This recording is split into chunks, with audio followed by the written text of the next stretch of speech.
One way to think about it is just kind of basic math. Like if you just look at the numbers, if you were able to improve by 1% each day for an entire year, and those gains compound, you would end up 37 times better at the end of the year. And if you were to get 1% worse, you would whittle yourself almost all the way down to 0. What's interesting here is that everybody wants a transformation, right? Everybody wants a radical improvement, we want rapid success. But we fail to realize that small habits and little choices are transforming us every day already. For the rest of this talk, there are 4 stages of habit formation. I'm going to take you through each of those 4. So the 4 stages are noticing, wanting, doing, and liking. Noticing, wanting, doing, and liking. One of my favorite things about noticing, one of my favorite strategies for discussing it, is called implementation intentions. Many people think that they lack motivation when what they really lack is clarity. They think that they need to get more motivated, that they need willpower in order to execute on a habit. If I just felt like writing, if I just felt like meditating, if I felt like working out, then I would do it. But in fact, they don't have a plan for it, and so they wake up each day thinking, I wonder if I'll feel motivated to write today. I wonder if I'll feel motivated to work out today. But instead, you can take the decision-making out of it by explicitly stating when, where, and how you want to implement the habit. It sounds easy to say, let's just start a plan, let's write down exactly what you should do, and then maybe you'll follow through on it. But of course, we all know that there are challenges that arise. It's not quite that easy. So here's a little strategy that I like to use to make sure you can come up with a better plan of action, and it's called a failure pre-mortem. So the way that it works is you think about the habit, the project, the goal, whatever the most important thing is that you want to work on, and then I want you to imagine, fast forward 6 months from now, and you failed. And then tell the story of why you failed. What happened? What challenges did you encounter? What was it that took you off course? Once you have all that stuff laid out on the table in front of you, you can start to make better choices about how to develop a plan. You can start to have if-then plans. So not only do I want to exercise for 20 minutes on Monday at 5 p.m., but also if I do not exercise because I have to take my kid to practice or whatever, then Tuesday morning at 7 a.m. I will go in, right? You can have ways to adjust for these challenges. Stage 2, wanting. One of the most overlooked drivers of habits and human behavior is our physical environment. And this is an interesting insight about our desires. Your environment often influences them. We want things simply because they are an option, right? Simply because they are in front of us at the time.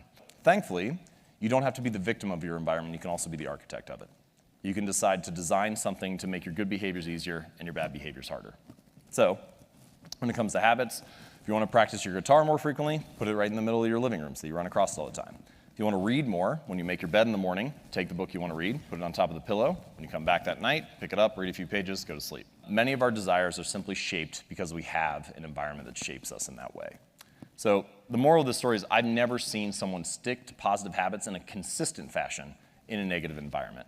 Maybe you can overpower it once or twice. Maybe you can have the willpower to do the right thing on one day. But if you're constantly fighting against those forces, it's going to be very hard to follow through. Stage 3, doing. The important insight here, especially for habits, is that in the beginning, the most important thing is just to shut up and put your reps in. Just make sure that you hone the skill, right? And you can start to think of it, the way that I like to think of it is that any outcome that you wish to achieve is just a point along the spectrum of repetitions. So if you have few reps to more reps, and you can imagine an easy goal, a moderate goal, a hard goal, the more reps that you put in, the more likely you are to achieve that goal.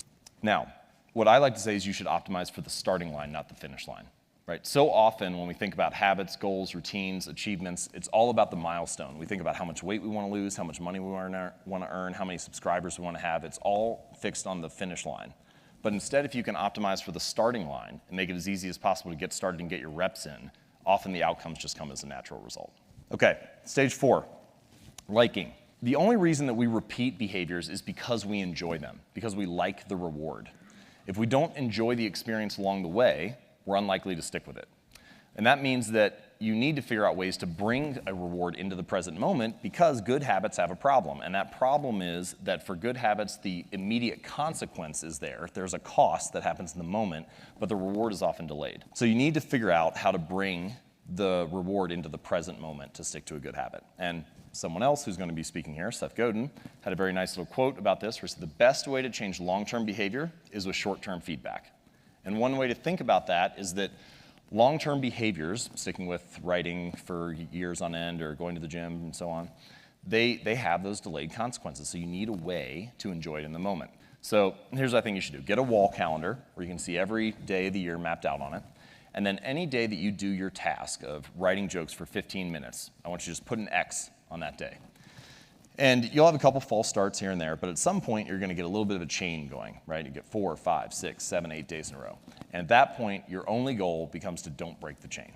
Doesn't matter how good or how bad the jokes are, doesn't matter if it makes it into your material, just don't break the chain. What's interesting about this is that by measuring your progress, you get an immediate reward in the moment, right? The reward of like having a great stand-up routine 40 days from now or 40 weeks from now or whatever, is not, it's so delayed that you need something in the moment that makes you feel good. So if you do those 15 minutes, you can cross that off. That's a way to get an immediate hit, a little bit of a reward by tracking it. We often fear that in order to achieve something new, to become someone new, we have to abandon everything that we are.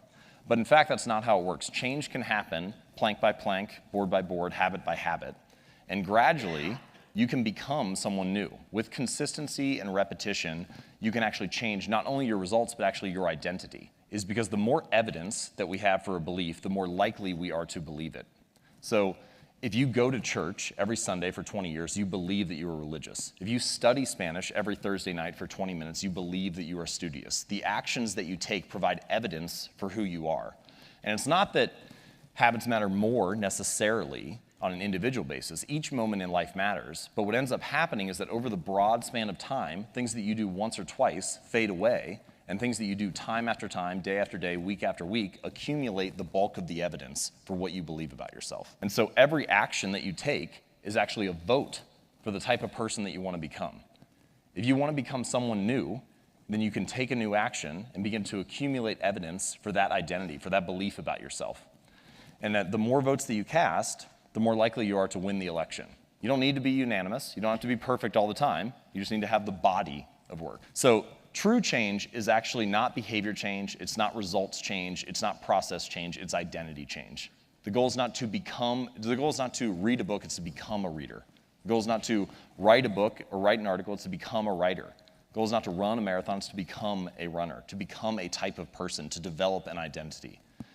And the way to being something or becoming someone is through doing something. So every time you sit down to write, every time you practice that habit, you are being a writer. Every time you play a sport, you're being an athlete. Every time you practice painting or music or whatever, you are being an artist. And habits are not only the method through which we achieve external measures of success, like losing weight or earning more money or meditating and reducing stress. They are also the path through which we achieve internal change and actually become someone new. They're the path through which we forge the identity that we have, the deepest beliefs we have about ourselves, our sense of self. And so if you can change your habits, you can change your life.